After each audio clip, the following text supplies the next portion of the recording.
coming soon to this theater.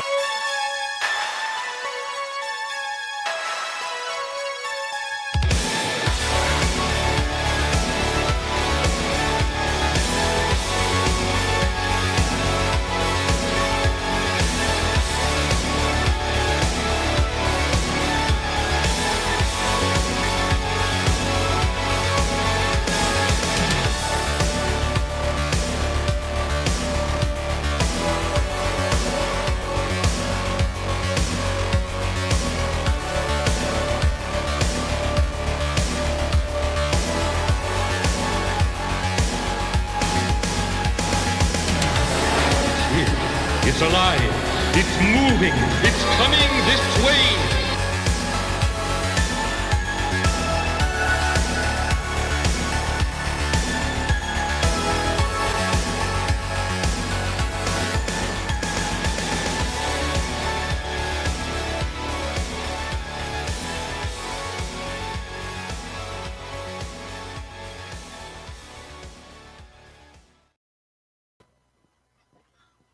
What is up, everybody? You know, not to like be all up my own ass or anything, but I love that intro.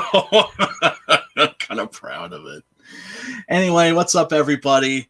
Good to see you folks in the chat. I see J Dollar Dog. What up, J Dollar Dog? I see Lakeem Amir. I'm probably mangling that. Forgive me if I just mangled your name. People mangle my name all the time, so. And I don't mind. It's all good, but you know, I always try to get people's last names right. What up, Shadowhawk? Good to see you. Good to see everybody that has disdained to tune in for this. Was originally going to do this as a video and then just premiere it. I decided to do it live because I figured that that way. Well, I would actually do it. You know, there's no procrastinating now. But yeah, this is a subject I have been wanting to speak on, and I shall speak on it. Now, as many of you know, the last Six Gun Gorilla campaign, the one for the Six Gun Gorilla Omnibus, which was supposed to contain all 8 issues that have already been completed, plus the last 2, illustrated by my home skillet, Preston Acevedo, of course, scripted by yours truly. It did not work out. I set my campaign goal very high. I set it at 10K. I mean, that's high for, like, you know, like a C-lister or D-lister like myself.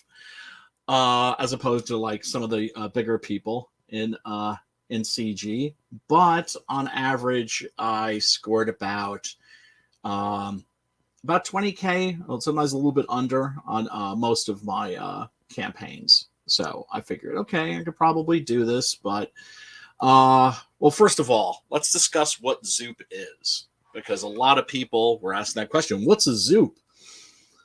Zoop, for those of you who are not aware, is a crowdfunding platform that is exclusively for indie comics. Okay, very cool.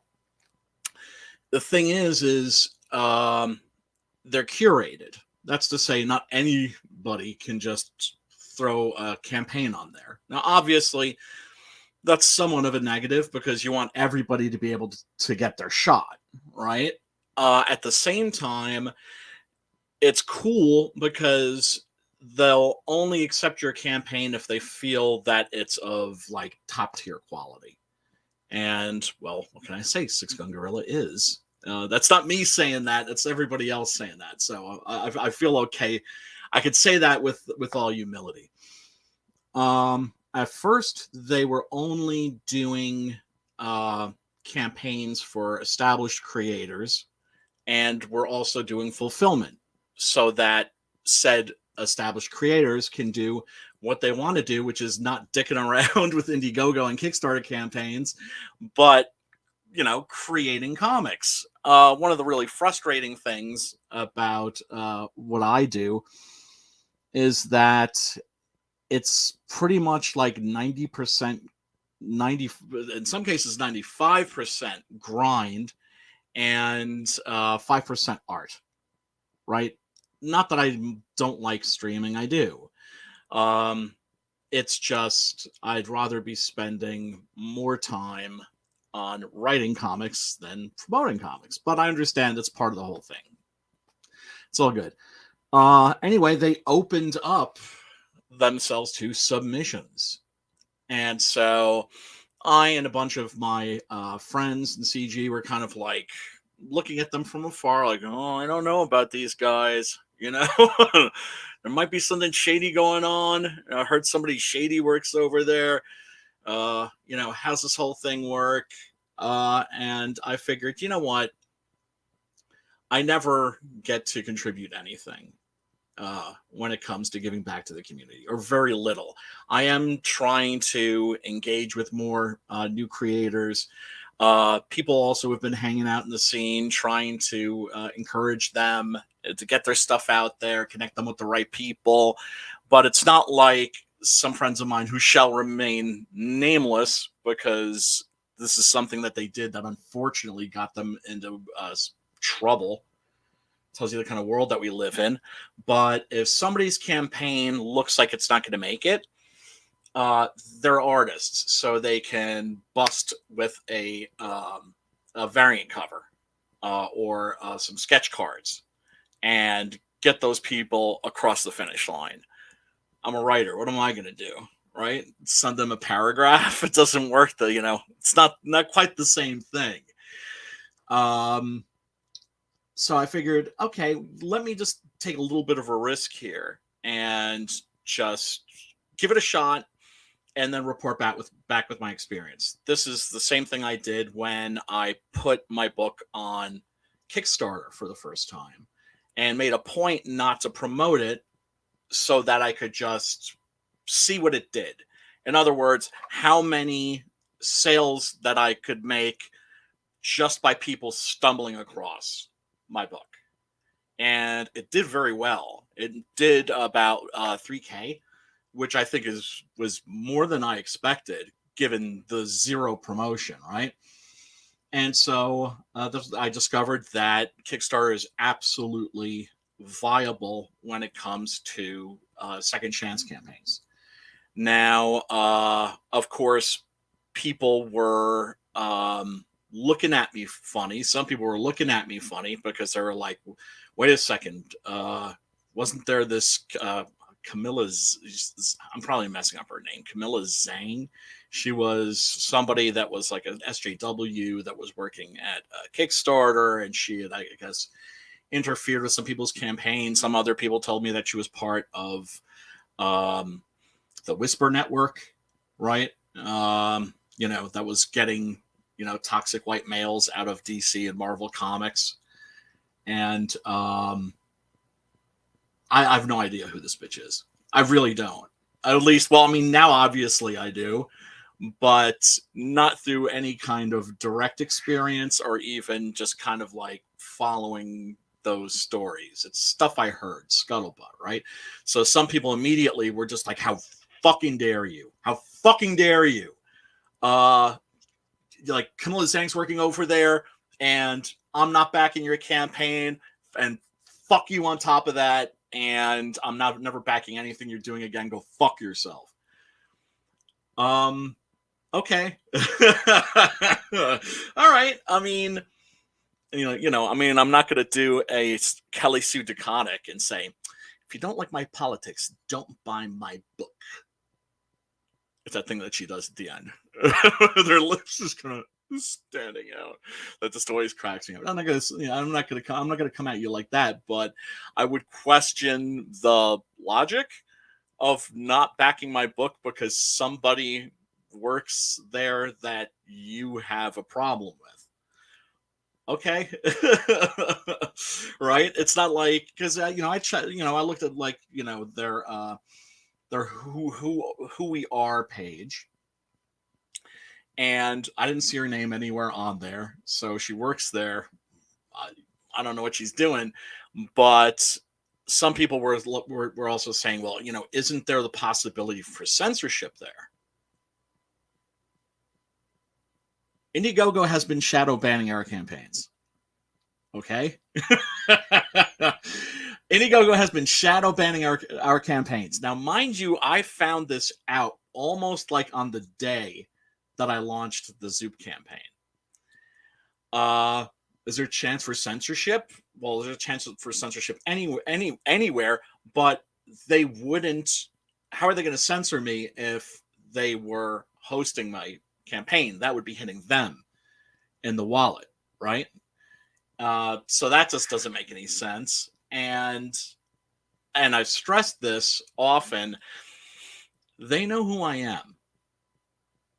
Do you honestly think that any site, crowdfunding site, whatever, do you think you can apply for a job doing, I don't know, whatever, without having people sticking a microscope up your ass and checking out your social media pages, without checking your Twitter, without checking your Facebook? There's no fucking way. There's zero fucking possibility that they didn't do a thorough examination of who I am and whom I'm affiliated with. And let's face it, there's some dubious characters out there. You know who you are. But I figured, what the fuck? Let me do this as an experiment. And now I can report back with my experience. I set the campaign goal at 10K because I didn't want to just like barely cross the threshold and then not be able to pay my artist, pay my colorist. That's Preston and Ollie. Love those dudes. Fantastic to work with. And I want to be able to just boom, drop the money ahead of time and worry about other stuff. All right. And I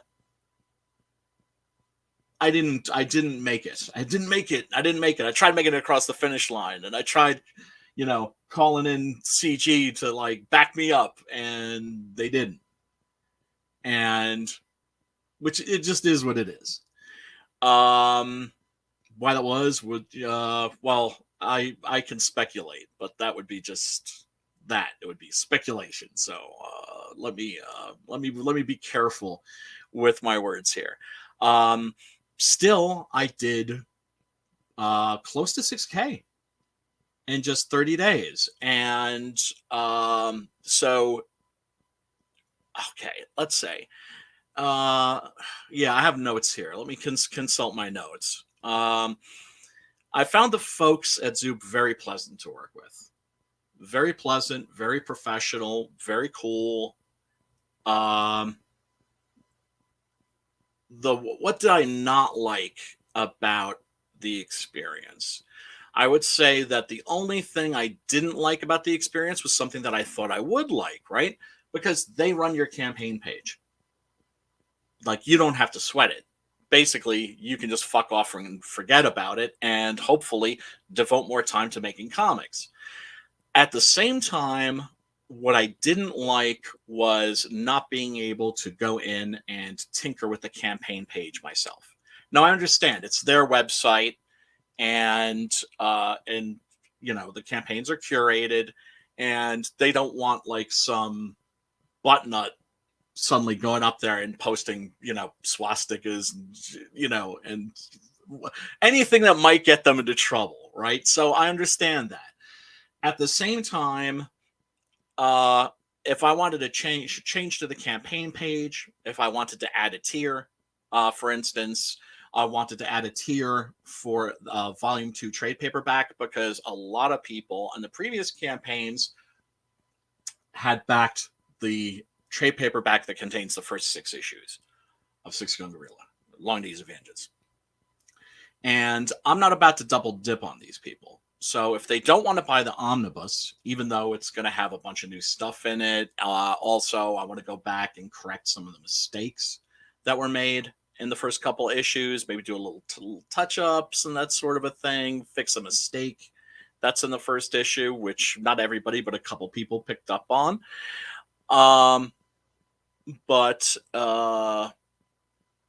I didn't like not being able to just jump in there and do that myself. Now, of course, the whole point is that you delegate to them and they take care of it. Um, and they were always very prompt, right? So if I sent them in the evening a message saying like, "Hey, can you add this here? Can you add that?" Right? Um, within hours it would be up. So overall, the experience with them definitely positive. Now, uh, let's see here. Well, the results. You got to talk about the results, right? I did not expect people to get mad because there were people that got. I was surprised at how many people got pissed off that were seemingly angry. Like, I don't know, like I betrayed Indiegogo or something. I don't understand why people would feel an allegiance to Indiegogo when they're shadow banning our campaigns. But I think a lot of it was, I think for some people it was brand loyalty. I think for a lot of people, probably most of the people that I expected to back the campaign who didn't, I think that they just like to stick with Old Reliable. And I'm as guilty of that as anybody, right? You have to go through the hassle of creating a new account. Now, that's takes just a few seconds. It's very quick and easy to do. But I can also understand why people didn't feel like doing that, right? Because they're lazy. And I don't mean that as a diss because I'm the same way. Okay. So I think that a lot of people, they like to stay within their comfort zone and what they're familiar with. People were wondering, like, well, wait a second. What if these guys are shady and I don't get my book? But when you are an indie comics creator who is submitting their project to them, you're responsible for fulfillment. So the fulfillment was going to fall upon me. And I've already fulfilled on 5 campaigns. So I know some people are still waiting for those figurines, and I'm sorry about that. But don't worry, you're gonna get extra shit for that, because anybody that waits to get something, to get a book or whatever from me, if you don't get it promptly, if you have to wait for it because I fucked up and I have to order more comics or whatever, you get bonus shit. Right, so if you order a comic, you're getting 2 comics, and I'm going to see if the people who ordered the figurines, if I can maybe give them 2 figurines. We shall see. But I fulfilled on every campaign, so I thought okay, you can back one of my books risk free, and you're not going to have to wait a year, 2 years, 3 years. I don't want to. Somebody in CG's I think on their 5th year, right? You're not gonna. No. I don't have that luxury, right? The folks who make $250K a campaign, they can sit back and just, vacation, in the south of France or wherever they feel like cold chilling. And Barcelona, maybe, I hear, is really good this time of year.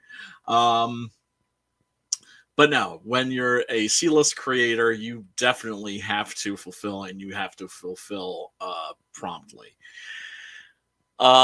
So I think also a big part of why the campaign didn't make its goal is people's lack of discretionary income. People are really hurting right now. A lot of people can't back as many books as they'd like. I haven't been able to back as many books as I'd like. In fact, I haven't been able to back any books for the last few months because I have just a complete lack of discretionary income.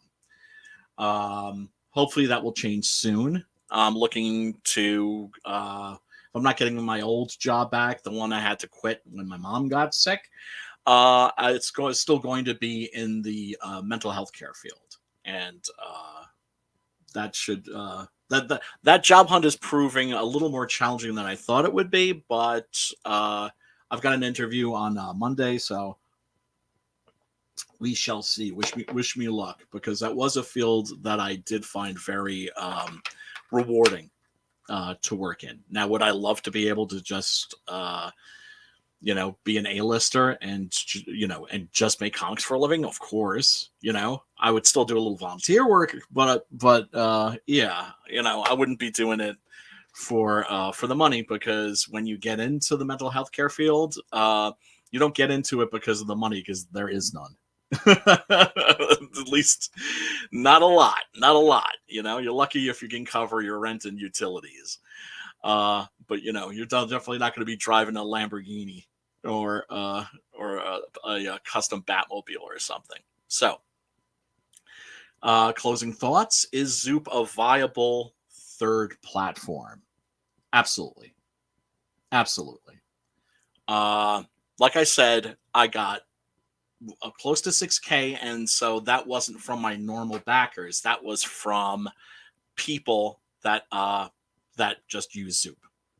And what I find really interesting is that the people, of course, that go to Zoop are going there for indie comic books, because 99% of the people that go to Kickstarter, that go to Indiegogo, they're not going there for comic books. They're going there for gadgets or to back movies, or, comic books were barely on their radar, right? And that's one of the things I found really intriguing about Zoop, was that, it's going to have its own audience. And the people that created accounts to back Axe Wielder John, and I know there's a lot of them, are probably going to take a look at my book and be like, hey, that looks like it's right up my alley. And so I did get way more new backers than I expected. But at the same time, I didn't get many of the old backers back because reasons. And I have to say, I think that Zoop is definitely a viable crowdfunding platform if you're not CG, and if your core audience isn't CG. If your core audience and your core backers are CG, forget about it. And if that's the case, it's not a viable third platform. I think it's I don't know. I didn't expect the kind of pushback that I got. But hey, that's a thing, I did this as an experiment. I didn't know what to expect, and so I was a little surprised. Oh, and hey, what up, Inkspots? Yes. Oh, yeah, and actually, you know what? Let me take some questions from the peanut gallery. It's one of the reasons why I'm doing this live. Inkspots in the Hizzy for Shizzy, my boy Matt in the Hizzy for Shizzy, of course, Jay Dollar Dog, Hicks Villain, RJ, what up, RJ? Everybody, thank you for tuning in. Let me take some of your questions here. Inky asks, are there fees if you don't fund on Zoop? No. One of the reasons I wanted to try Zoop is because they take a piece of what you make, obviously, the same way that Kickstarter does, same way that Indiegogo does, but you get something for it. They promote your book. They send out email blasts, that kind of a thing. Like I said, I made about 5 or 6K on new customers. That's to say, people who hadn't backed the book before, people that aren't coming in from CG, because CG people are strictly Indiegogo people. The same way that Twitter people are Indiegogo people, the same way that Facebook people are Kickstarter people. It's just the way that it is. All of us are, figuring this stuff out as we go. And it's interesting because the landscape keeps changing, right? Like, it used to be that the standard launch goal for a Indiegogo campaign was 5K. Now it's 3K. It's kind of been staying there for a while, and it could change. It could change tomorrow. Higgs One says Camilla helped them start. She works for Z2 for a while now. Okay. Like I said, I don't even know who this bitch is. So, all right. I know of her. Let me put it that way. I know of her now. And my homeboy Matt says hard for them to pull down a campaign page if they design it. Yeah, that too, for sure. And what up, RJ? He says that's a heck of a collection of figures. Yeah, it is. It's just the tip of the iceberg, too, yo. I've got a lot more. It's kind of it's a bit of a problem. And Lankham, I'm sorry, yeah. I'm at that age. Lankham Amir says, why is that? I'm not sure what you're referring to because I wasn't paying attention to the chat. I was just giving my initial speech, as it were. Oh, what up? What up, Optimus? Chief Justice Optipops says, how does Zoop compare to IGG? Is there an equivalent to In Demand? Do dragons exist? First of all, dragons do not exist. Bigfoot, the Yeti, maybe. Nessie, highly unlikely. Ghosts for sure. Demons, maybe.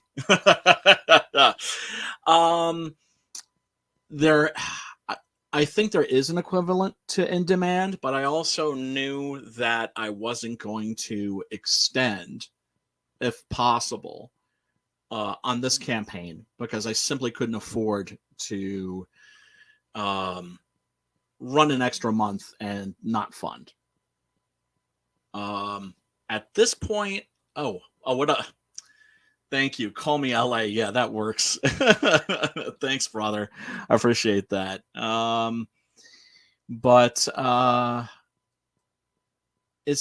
me see. Is there an equivalent to in Demand? No. I think there is, but I guess I didn't opt in for it, like I said, because I just if I were to go an extra month and still not fund, that would have been truly catastrophic. And I'm willing to take a hit for the team, but not that big of a hit. Sorry, not ready to totally eat a bullet, as it were.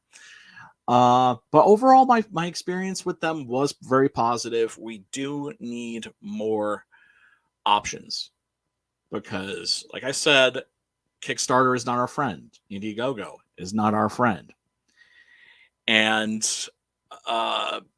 having Zoop as a third platform, like I said, I can recommend them, but be aware of the limitations.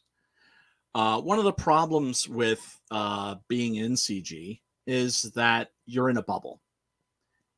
And so you have a finite group of people that you can reach. Now, I and others have been trying for a while now to attach our bubble to adjacent bubbles, right? Doomcock's channel, for instance. The Fandom Menace. People who are adjacent to us. Such attempts have not been successful. Boy, it'd be great if we could connect with like the Geeks and Gamers audience. But right now, CG is very much still a bubble, and it may be a big bubble, it may be a growing bubble, but I think if you're an A-lister, you can definitely get away with putting a campaign on Zoop. If you're like a C-lister like me, definitely not. Definitely not. But still, hopefully the new backers, the new people that I got on Zoop will follow me if I decide to do a campaign on like a relaunch on Indiegogo or Kickstarter. We shall see. And let's see here. Optipops says sup LA. Keep bullying Xavier to be a better artist. Oh man. So yeah, this was an interesting experience. Frustrating, yeah. Disappointing, yeah. I'm not gonna say that I'm not disappointed, but I also knew that I was once again going into uncharted territory, and the results were interesting. Not what I would have liked, but hopefully something information that I and other people in CG can use. Excuse me, I'm all parched. Ian says, "What up, Ian? I like the idea of a comic-specific site. Me too. But the Zoop page didn't grab my attention. Could you dual campaign?" That's a really good question. Thank you so much for asking that. Ian also says IGG for the main backing and Zoop as a bonus. I would love to do that. Here's the thing about Zoop. They kind of want you to be exclusive. And they also want you, like, basically a little time between your last campaign and your next campaign, at least a minimum of a month. Thank you so much for asking this question, because this is really relevant information that I didn't even think to share. So they want the way they explained it to me was that they want there to be a month between your last campaign on like Indiegogo or Kickstarter and your first campaign with them, because they want to give your customer base, your backers, some breathing room, and also that gives them a chance to do the campaign sign up for a month, and to hopefully build up some kind of a hype. What I did find a little annoying was I sent them everything for the web page and expected them to cook everything up, and then in the end I ended up having to kind of do more work than I expected. But it was nothing different from what I do on my Indiegogo campaigns or my Kickstarter campaigns. But yeah, the idea of a comic specific site, that's the thing. Everybody who's going there is going there also not just for comics, they're going there for indie comics. And let's face it, our audience are largely people that miss comics, miss American comics anyway, and miss being able to go to the LCS and, walk out with a stack of comics, and that whole experience, unfortunately, is a thing of the past, because Marvel and DC are putting out utter dog shit. And nobody reads that shit. And that's including the people that demanded it, right? All the SJWs that were like, oh, well, you got to make these comics SJW now. They made them SJW, but those people are not and were never part of the fandom. They were not part of the subculture, if you want to call it that. Certainly, these are people that never read comics, and they don't read comics now. And I said right from the beginning that if they started making comics to suit these people, that nobody was going to read them. They're going to lose their old fans, and they weren't going to get any new ones. And the people that were demanding that the comics change to suit their politics weren't going to read that shit either. Because, I mean, my goodness, man. Although I actually do recommend the very first issue of America Chavez. It's like the room of comic books. I mean, there's a cringe on every single page. So go out and get it if you can find it in the 50-cent bin, or do what I do and acquire it through nefarious means, just for shits and giggles. Ian says, laughing out loud, he's an art masochist. His increments are good. He just wants to reinvent a wheel at times. He is getting better. I think that's referring to Xavier. J Dollar Dog says, did you steal those comics when you walked out with them? No, I mean, you got to understand, man, that's a ritual I really miss. The LCS near me doesn't sell comic books anymore. And I can't tell you how disappointing that is. To walk in and see anime figurines. I don't want to call them action figures. You know, cool NECA figurines at Mezco and that kind of stuff, kind of shit that I like. None of the Mego stuff, unfortunately. Of course, Funko Pops out the fucking ass, right? Those are basically like the Pokemon cards of today. And yeah, I just remember looking around and like, where's the comic book section? I realized, much to my chagrin, there is no comic book section. They don't sell comic books on my LCS anymore. And that's kind of heartbreaking in a way. It's the same way. It's like Marvel and DC. As much as I'm like, fuck Marvel, fuck DC, I care about those companies. I care about those imprints. Vertigo, when Zoe Quinn killed it, that was a sad moment to me. When suddenly it's like, yeah, Vertigo Comics doesn't exist anymore. It's a bummer, right?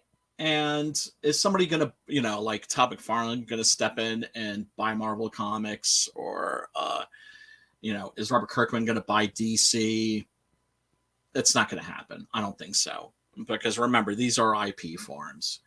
They're not about comics anymore, and Marvel and DC will probably cease to exist and next year, and that's going to be a sad moment to me. It's going to be like the death knell of American comics, and I see people like myself and my comrades in arms as being the last bastion of hope for American comics, because even though American comics are dying, it doesn't mean that they won't come back, right? So I just think that we're probably not going to get any more of the of the characters that we loved, Batman, Superman, Spider-Man. I don't think we're going to I don't think they're going to lease those characters out either. So that's a sad thing. Well, the Conan, sup? Just wanted to say the intro is one of the best I've seen. Love the retrowave music. Whose song is it? Yes, it's Dance with the Dead. It's a tune called Salem. I think from their record Loved to Death. They're one of the best of the new retrowave bands. Dynatron's another really good one. Cloud Battalion, Gunship, of course. Gunship is fire for sure. It's just I'm sorry if you hear me sniffling a lot. It's not because I'm like snorting meth or something like that. I have a deviated septum, and also I don't know. It's just the time of year. It's a neti pot time of year. Perturbator, also really good. Carpenter Brute is I'm not a big fan because they're sort of doing John Carpenter as a genre rather than taking the music from that era and doing something new with it. Lamatos, I think, is at the tippy top. VHS Glitch also at the tippy top. Doing really, really great stuff. Cocainum. Yeah, no cocaine up my nostrils. That's for sure. Especially with a deviated septum. I don't want to be fucking around. By the way, I love my non sequiturs. Did you know that Ike Turner, Tina Turner's abusive husband, did so much cocaine that he had a hole in his septum large enough to like push a pencil through? And I always thought, like, if I met him, I'd be like, dude, do the trick. But yeah. Carpenter Brutes, like I said, like I said, not. I don't think one of the better artists working in the field. Definitely looking forward to the new Gunship record whenever that drops. Oh, Mrs. Good Stuff, what's up? say hello to Mr. Good Stuff for me, of course. And with that, I think I will be peacing out. And I hope I answered your questions. I hope that I offered some clarification. Like I said, this was an experiment that I wanted to do. Not just for myself, but also for the community. So we have an idea of what our options are because we need more options. And an extra place to crowdfund our books could only be a good thing. And like I said, just to summarize, I do think that Zoop is absolutely viable. I had a very good experience with them. Great folks. Can't say enough nice things about them. It's just that if your customer base is, 90% CG, like don't even think about it because it is verboten. And let's see. Oh yeah. Oh, Octopops. Yeah, loved the show with me, Crystal, and Peter last night. I loved it too. That shit was fun. That shit was really fun, actually. And I still have the we didn't even get halfway through the all the movies we wanted to talk about. Like we didn't get to our Halloween suggestions. I had my DVDs already. This of course, Mad Monster Party, which is 100 times, which is basically the movie that inspired Nightmare Before Christmas, but fuck Nightmare Before Christmas. The songs in that are terrible. There's things I like about it, but this is 100 times better. Much cooler. This is the real rock right here. And but yeah, we're supposed to do a part 2 next Friday, and finish what we started with movies for the Halloween season. Oh, what up, Sim? What up, Sim dog? I'm just about to piece out because I really need to get something to eat. My stomach is grumbling and I can't think straight when I'm hungry. So I hope I hope this was helpful. And there are certain things that I can't share on the stream, but that I will be sharing behind the scenes. So with that, I wish all of you a adieu and a lovely evening. And of course, stay scared. Peace, love, and metal.